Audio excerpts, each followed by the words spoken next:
Hello, welcome to the critical move of Telesur.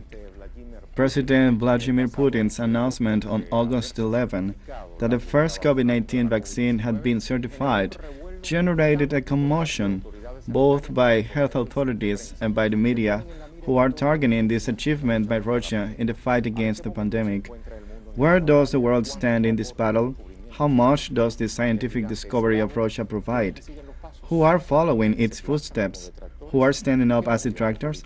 What geopolitical moves does imply this step taken by Moscow? Let's deploy the board. We're making the first move.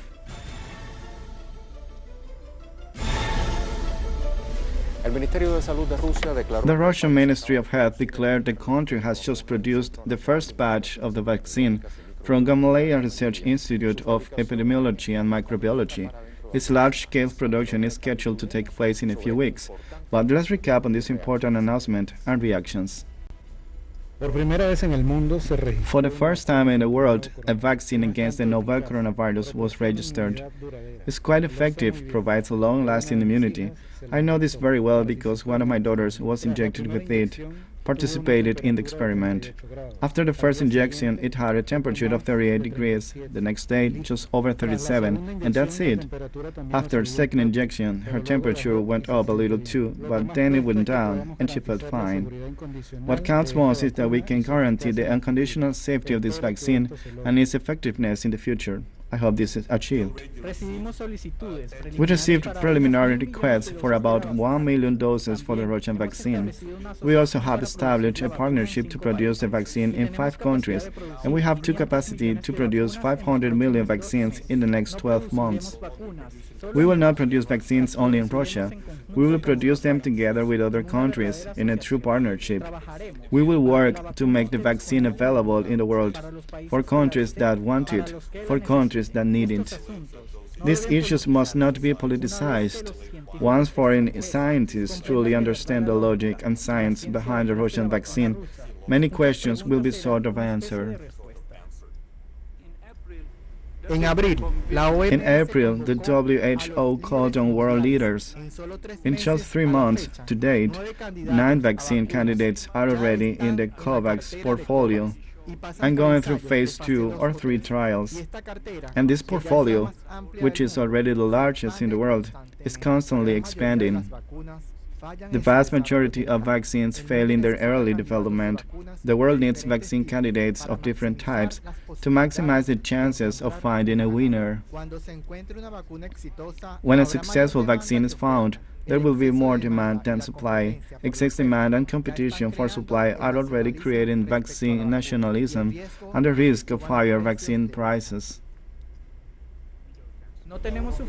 We don't have enough information to make a judgment about it. We are currently taking to Russia to get additional information, to understand the state of the product, the tests that have been done, and what the next steps might be. We do not yet have all the information about the Russian vaccine. It is impossible to make an evaluation at this time. Once the Russian regulatory authorities send it, we can verify all the data, and only after the evaluation can we say whether or not the vaccine meets all the requirements. Regarding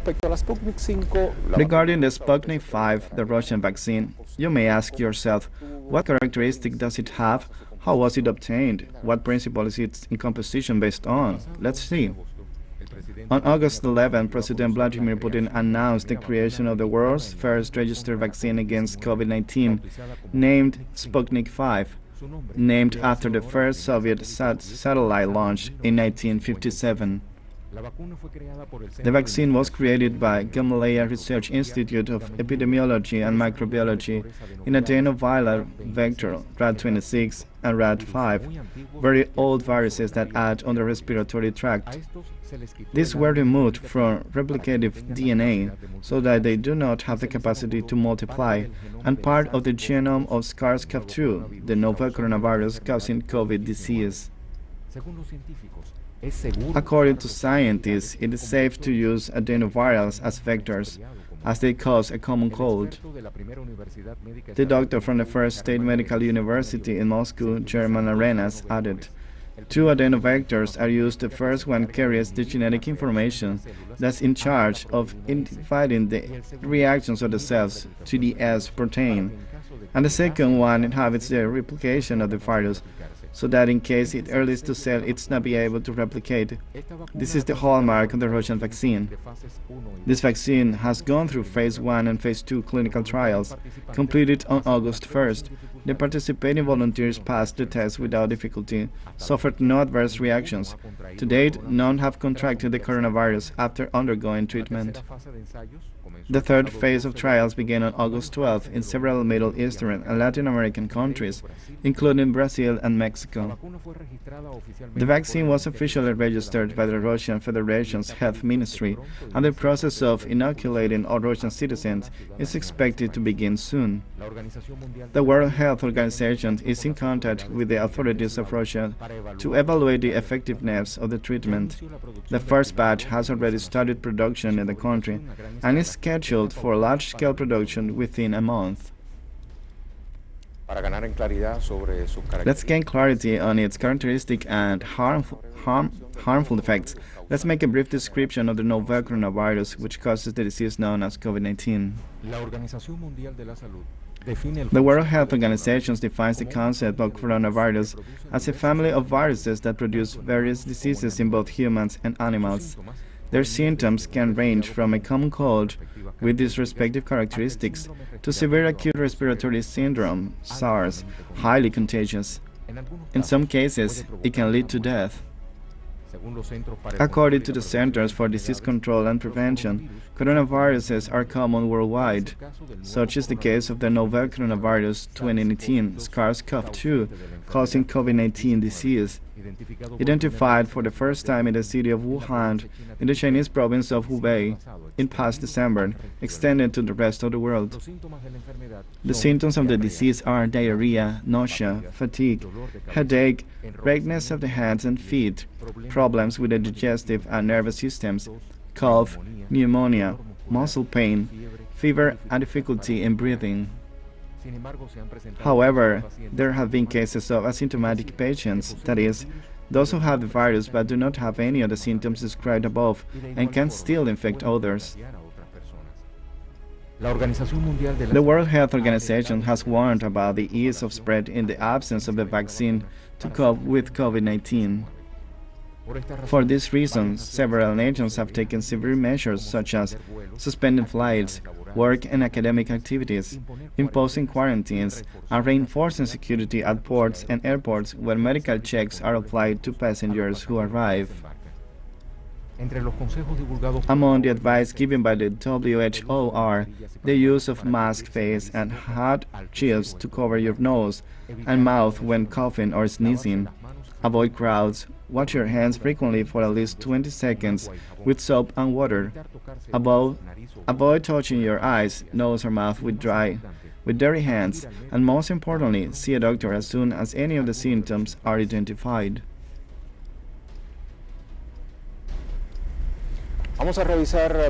I invite you to check some digital information.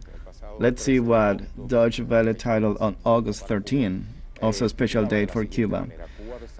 Cuba develops its own vaccine and negotiates with Russia. Cuba is working on the production of its own vaccine to combat COVID-19, while it is negotiating with Russia the manufacture of the island of the one registered by the scientists at the Eurasian nation. Official sources confirmed on Wednesday, August 12. There are several countries that are countries working with vaccine candidates, says Cuba head of epidemiology Francisco Duran during his daily visit to the island, knowing that the Moscow scientists are in contact with their island counterparts at the Finlay Institute. Duran's comments were added to reports in the official media that Cuban experts had issued statements on the development of 4 possible vaccines, one of which is very advanced and undergoing trial tests. And with what information does the media illustrate during the last 24 hours coming from China?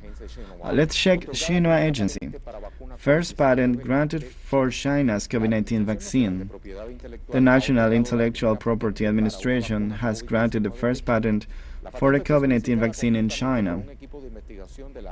The patent was jointly applied by a research team for the Academy of Military Sciences and Casino Biologists in a Chinese high-tech biopharmaceutical company, according to a report published in the People's Daily.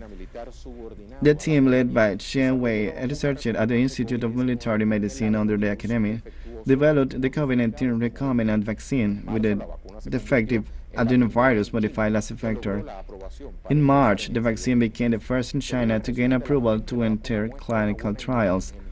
According to the patent abstract, the vaccine shows good immunogenicity in both mouse and guinea pig models and can induce a strong cellular and humoral immune response in a short period of time.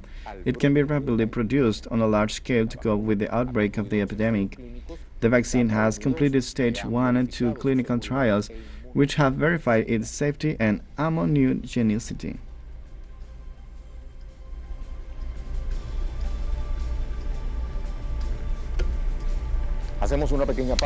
Let's take our first break in a critical move.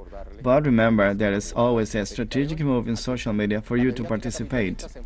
The capitalist media focus on possible doubts about the effectiveness of Sputnik 5. Russia's allies applaud the scientific achievement.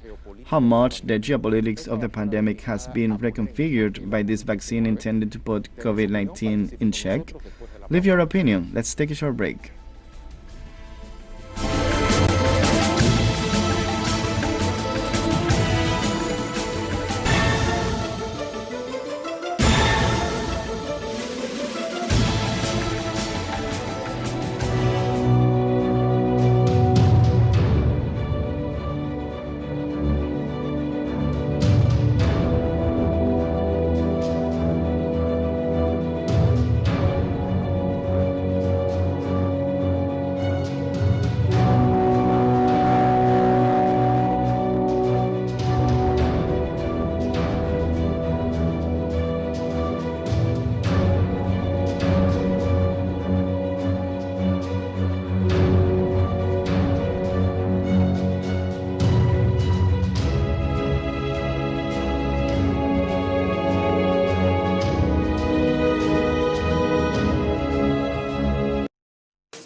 No sabemos mucho respecto a la vacuna. We don't know much about the Russian vaccine.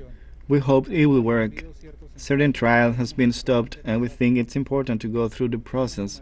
We have numerous vaccines that we think will work, but we want them to go through a testing system. We are very advanced. We will be announcing something in a not-too-distant future. I will tell President Putin that I have great confidence in his studies to combat COVID-19. The vaccine he has produced is really good for mankind. We'll have to wait a little longer, until December.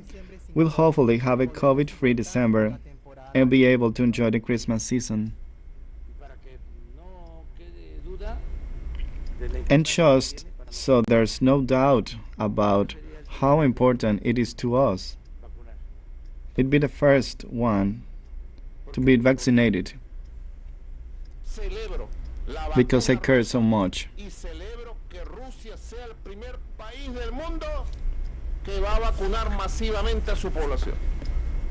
Llegará el momento que nos vacunemos todos. El primero que se va a vacunar soy yo. ¡Pum! Me voy a poner la vacuna para dar el ejemplo. Y después iremos vacunando al personal sanitario, a las personas mayores, a las personas con algún padecimiento. Todo eso lo estamos trabajando. Since the COVID-19 pandemic began to spread, several countries are working to develop at an accelerated pace a vaccine capable of stopping it. Let's review the context. The Russian government confirmed last week the beginning of the production of the COVID-19 vaccine, registered on the same date as Sputnik 5. Moscow is at the forefront of the global race for a vaccine against the novel coronavirus, which began after Chinese scientists identified and released the pathogen causing COVID-19 pneumonia and sequenced its genome. But in this race against time to stop the pandemic, not a few pharmaceutical companies and governments are working on a drug capable of fighting COVID-19. Russia is following in the footsteps of China, which has just announced the certification of its recombinant vaccine candidate developed by the Casino Biologic Biopharmaceutical, a military research unit, according to a phase 1 and 2 human study. The government of the Asian giant has reiterated that its product will be of universal public good. Chancellor Wang Yi, in a meeting with his Latin American and Caribbean counterparts, announced that his country will offer 1 billion credits to the nations of the region so that they can access the vaccine.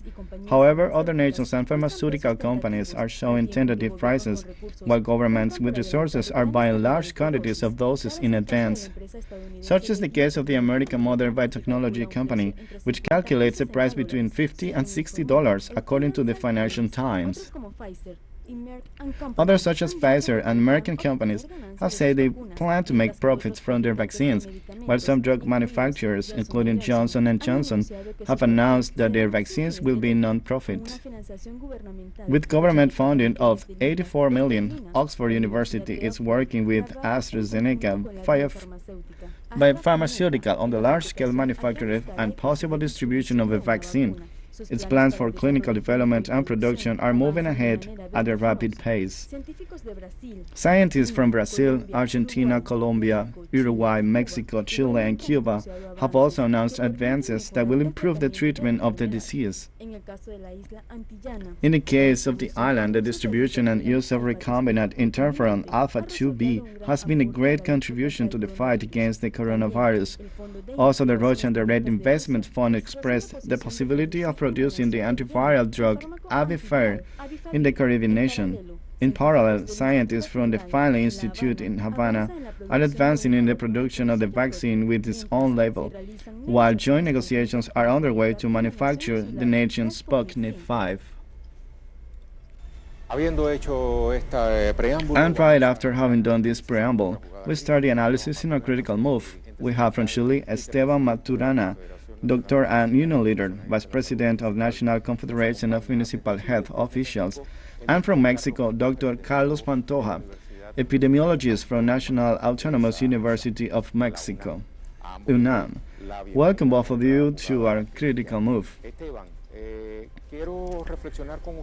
Esteban, I want to reflect with you on this achievement, if we could call it that, this recent certification of vaccines that both Russian and the most recent, which made by China.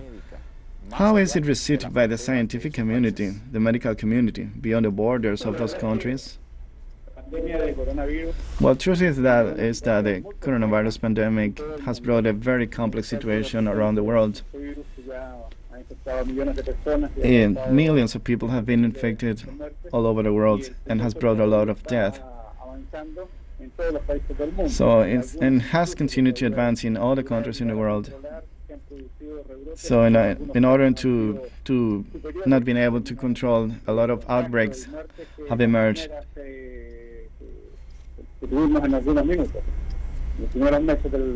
And in the first months, it just started.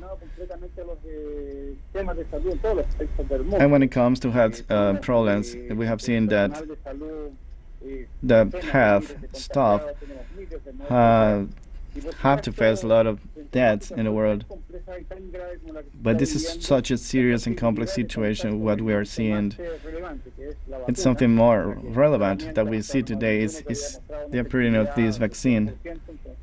This hasn't been tested 100%, but obviously the vaccine is the solution to this problem. So we see here that two countries that are improving in the sense of the certification of this vaccine that could bring release to the population worldwide. So this is a news that brings hopes that we finally going to be able to get out of this complex situation. Thank you very much, Esteban. Dr. Carlos is also joining us through our signal. Do we have him on video? Yes, we do. Welcome, and also welcome, Esteban. Dr. Carlos, everything seems to indicate that not only is the Russian vaccines going to be the one, but there are several vaccines planned which will come into action and at some point in our history simultaneously. Well, yes, it's a great advantage that the world is now tripolar. The three superpowers could not depend on each other's technology, and they developed a vaccine, which I think is something that brings hope. But it's a great advantage for the world because it gives access to a vaccine that, in several conditions and probably better prices. Chinese vaccine, as had been tested within the army, I think it shows how confident they are about what they're doing. Same thing happens with Russia. And I also think that the version of Oxford University also has good improvements. So it will be decided which one is the better once it's completely done. The third phase of each one of them, of these vaccines that are already being tested, and they bring hope. So you are referring to the geoeconomic advantages that these vaccines would have, which I repeat would operate simultaneously in time. And I ask you this question more as a doubt towards an expert in medical science. If we start to analyze the characteristic of these vaccines manufactured in different geographical areas and that are supposed to be distributed first within that geographical area where the scientific communities that develop these vaccines are located, would that also be a sale, right? The fact that those who receive the vaccine in each of these geographical areas do so with their vaccines, to call it some way, vernacular? That is true, but with a different points of view, with different aspects, because the vaccine that is going to be elaborated, well, we can call it that in a general way. In the case of the Russian vaccine, has been tested in America, because it's here where is the most important issue. It wouldn't make much more sense if they tested it in Korea. So it's the same thing that as the Oxford University and in China. They're doing it in China because it's where there are more concentrated positive cases. But it's true that some proper conditions, local conditions might help. But in the case of the vaccines, it wasn't thought for a worldwide. The WHO hasn't certificated those sort of actions. So the fact that it's been applied, for example, in the case of the Russian vaccine here in America, when it has been said that the strain is so much more powerful than the coronavirus, let's say that gives the vaccine candidate more strength, already certified vaccine. Of course, it's a big qualitative advantage. But we need to see something. The virus that came to America, they came especially from Europe, not from Asia. So at this time, this makes it very important. If we have to talk about specific conditions regionally, but in the case of America, where we have the biggest issue, we have a qualitative advantage. Thank you, Dr. Carlos. Please stay with us. I'm back on the phone with Esteban.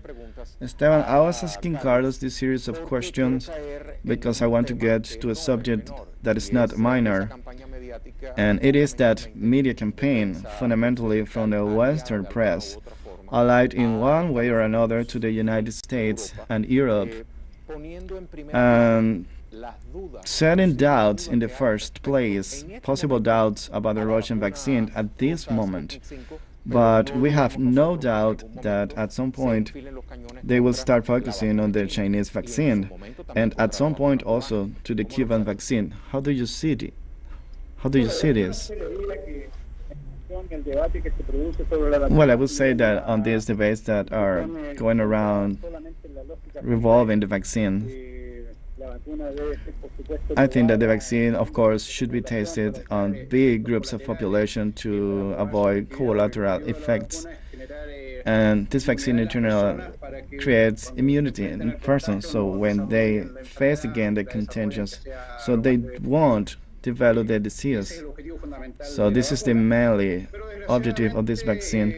But unfortunately, there are some countries who understand that they need to produce these vaccines and distribute them worldwide, and this should be to a minimal cost to be able to guarantee that most of population may benefit from this vaccine. But not all countries think the same way. Nations from the Western world, especially the United Kingdom, United States, and other countries, more capitalist, just to call it that way. Those countries they're planning to have a business behind this vaccine situation, and obviously the fact that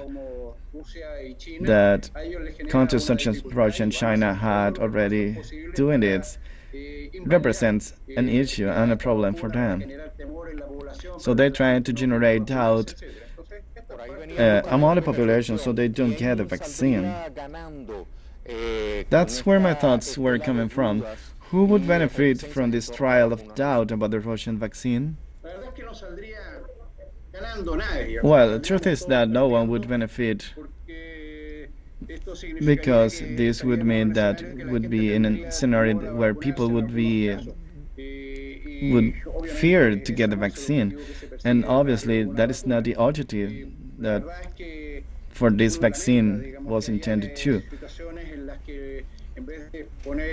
So this would create a situation where instead of putting in first place the health and security of people, well, they would recreate a space for business. So this is a subject about geopolitics. So the world is in a race, is in a dispute for hegemony. So it's evident that the world, from the logic of the United States, obviously this generates a scenario where the dispute is not only regarding economical issues and health issues, also in a political issue. So in a scenario of this nature, I think the main thing is that we can get together and generate a vaccine. It doesn't matter what country it might come from, but a vaccine that might stop the number and figures of deaf people around the world. Thank you, Esteban. Carlos, here's a topic that's not minor, and it is the speed with which the international community, specifically the scientific community, has been working with the objective of finding a vaccine. And I'm talking about speed because 6 or 7 months after the outbreak of the pandemic, there are already certified vaccines and others that will soon be certified. And I say this in comparison to other pandemics that the world has experienced before. Even pandemics where there is not yet an effective vaccine to eradicate it. What evaluation can you make as a specialist on this subject? Well, in recent years, in present century especially, we have never had a pandemic with such characteristic as the COVID-19 has. Billions of dollars has been destined to the production of this vaccine. And after the element of the MERS, there have been a development of vaccines in this technology. Russian people, they do have a very important development, and also people from the United States, modern technology. And frankly, about China, I knew a little, but they had shown that they have a lot of big technological capacities. I think the economical urgent is the one that is, and also the scientific moment the humankind is facing right now. What we are watching right now, the modern United States is testing a new type of vaccine that comes directly from the genetics creation. And this is what we are seeing, the competition between these powers at a technological level. And both of these three countries, Russia, China, and the United States, along with his ally in Oxford, they have given a lot of money, not only for the development, but also in the production. This is something very important. They're going to require thousands and millions of doses. I think it wouldn't be something they can accomplish. And each of them has developed these efforts with state funds, with funds from another states. So this has never been supported economically.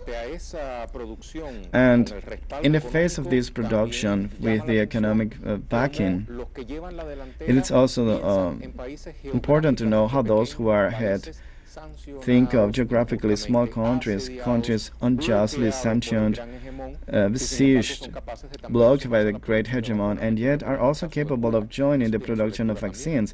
I refer to the case of Cuba. This is important too. Of course, in the case of Cuba, there is something we need to specify. Cuba has the epidemic under control, but they also have a production technology of.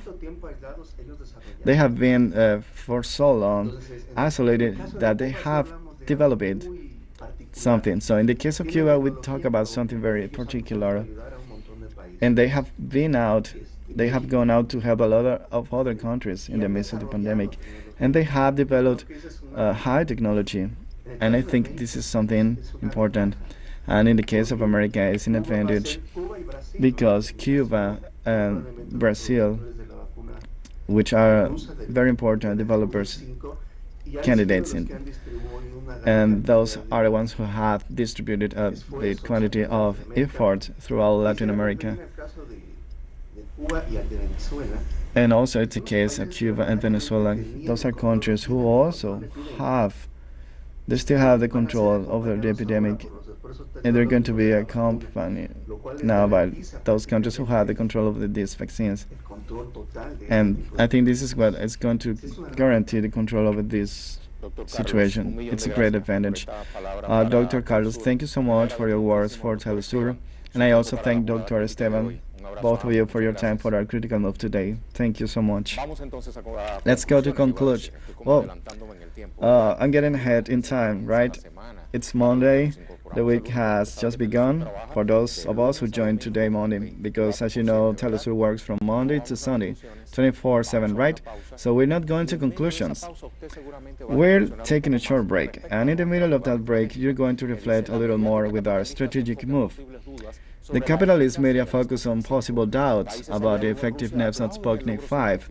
Russia's allies applaud the scientific achievement. How much the geopolitics of the pandemic has been reconfigured by this vaccine intended to put COVID-19 in check? Stay with us. It's just a short break. We'll be back soon.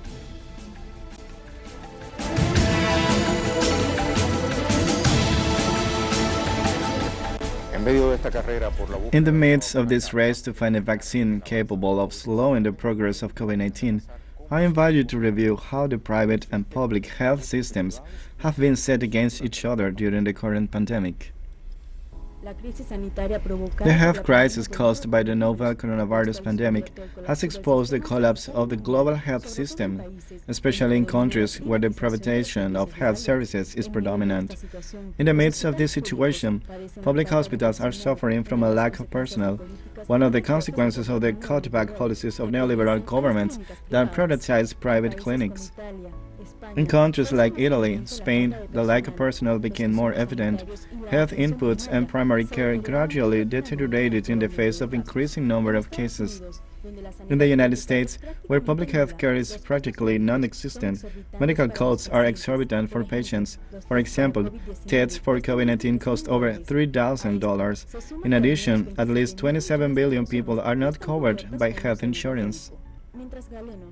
While doctors, nurses, health and maintenance assistants are applauded for their heroic work in the face of the pandemic, requests to open more jobs, equipment, and solutions to provide a more adequate health service have been denied. Experts say that the possibility of a considerable number of people dying because they do not have access to the already crowded hospitals has turned the health crisis into a political crisis in nations with neoliberal governments that seek to avoid the necessary isolation with draconian measures for fear of losing profits. This is how the world is today, practically since last January. That's what we are watching. This is what the international media is talking about. And that's what we're going to reflect on next with David Gomez Rodriguez, master's degree in international relations, also a writer. And precisely he's in Russia doing a postgraduate studies. David, thank you so much for accepting our invitation. I want to start with a reflection from the country where you are. How has been received news on this vaccine, the Sputnik 5? Well, greetings to all the viewers.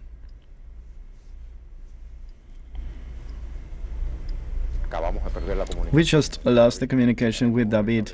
We'll try to reestablish it. Let's remember this. The Sputnik 5, already certified, was announced by Russian President Vladimir Putin. Let's remember what this vaccine is all about. On August 11, President Vladimir Putin announced the creation of the world's first registered vaccine against COVID-19, named Sputnik 5, named after the first Soviet satellite launched in 1959. The vaccine was created by Gamaleya Research Institute of Epidemiology and Microbiology in adenoviral vectors, RAD26 and RAD5, very old viruses that act on the respiratory tract.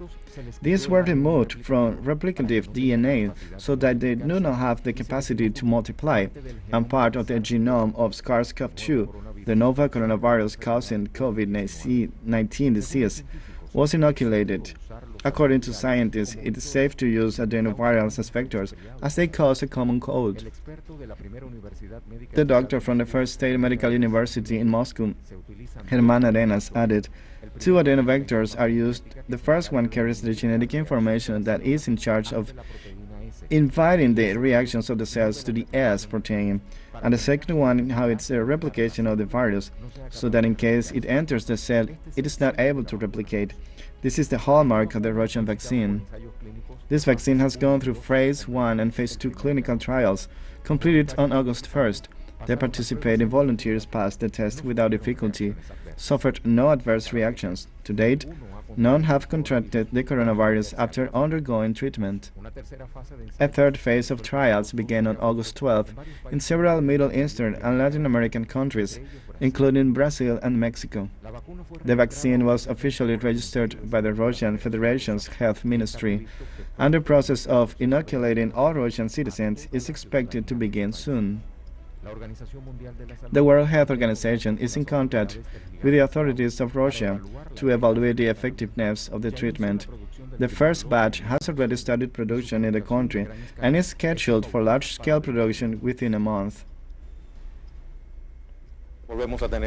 And we are back again with David Gomez, master's degree in international relations, writer. He is with us from Moscow. You have the floor one more time. Okay, Trey, once again, a lot of greetings for all the viewers in Telesur. A moment ago, we were talking about the expectation, the joy, and the pride that this vaccine has generated. We were waiting that soon, within a few days, we'll culminate this process of registration. And this will be like a first stage of vaccinating. We start with staff, health personnel.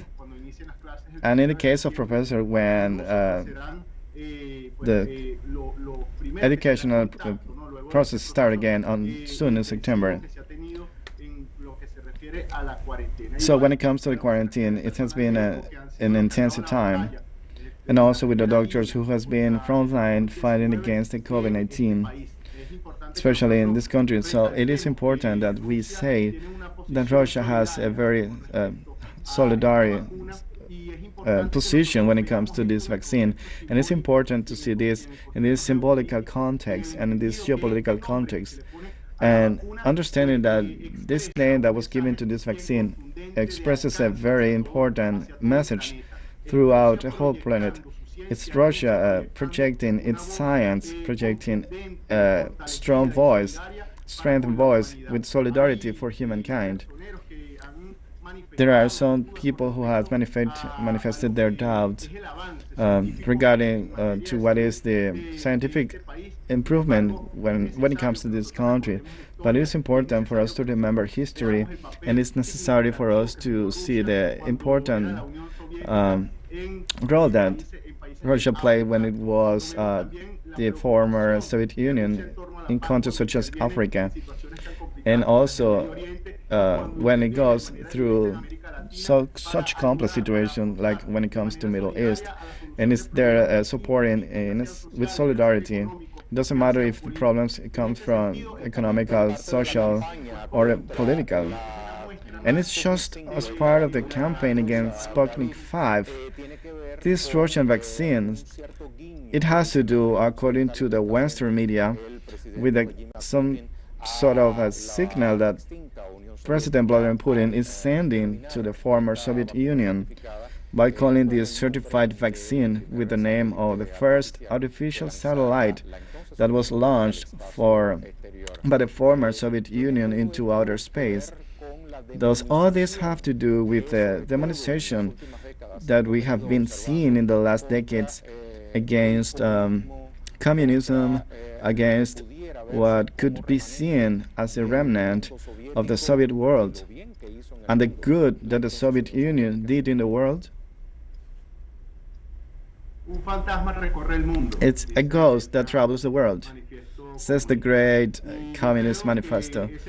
And I think that that ghost, it's finally sick, got sick to their detractors, to their enemies, infected them by paranoia and fear.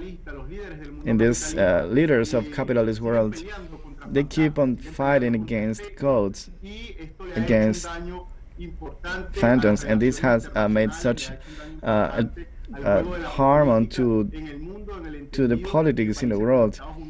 Countries such as the United States, they keep on around the logic of the Cold War, and they still promote policies around the globe. And obviously other countries added themselves related to organizations such as NATO, and they generate a permanent tension and a permanent atmosphere that puts in danger the world security, and they also they maintain the word war. And we need to ask the whole population to investigate what the role of each of these countries has truly been when it comes to this big world confrontation.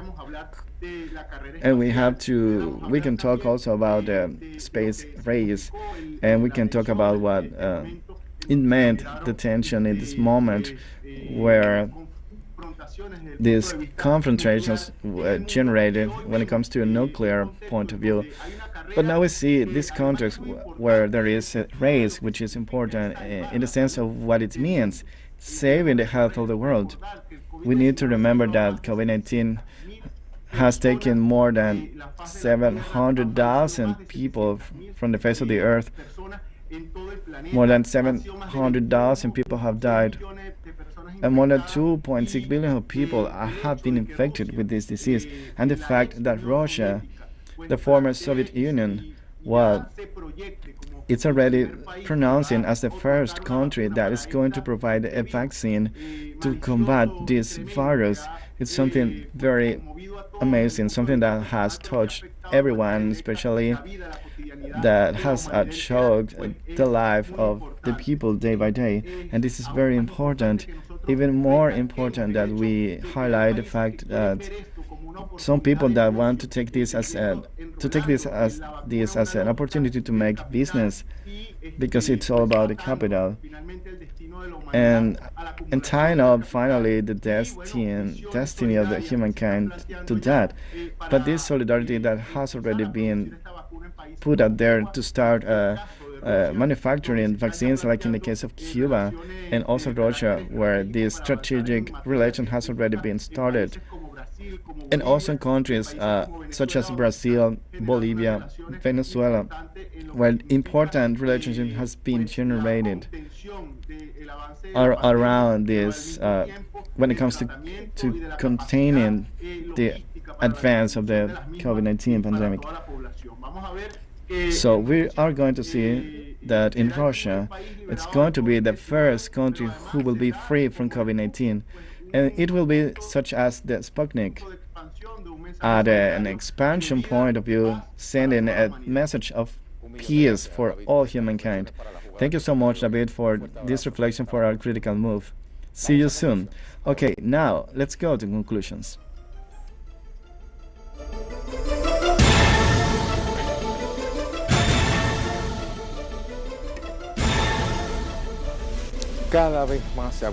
The battle against COVID-19 is becoming more and more acute as the fight for the leadership of the cure, and the vaccine is playing a crucial role here. At the forefront, non-aligned powers such as Russia, China, and Cuba. Hence the media campaign that the West is already waging against Moscow, and which, like a snowball, is growing around possible doubts about the new vaccine. It is still too soon to say which of the options, in practice or close to being implemented, will be 100% successful. But what is clear is that the collaborative, supportive, and humanist geopolitics position itself more and more above selfishness, exclusion, and the values of capital. For today, we close the geopolitical world.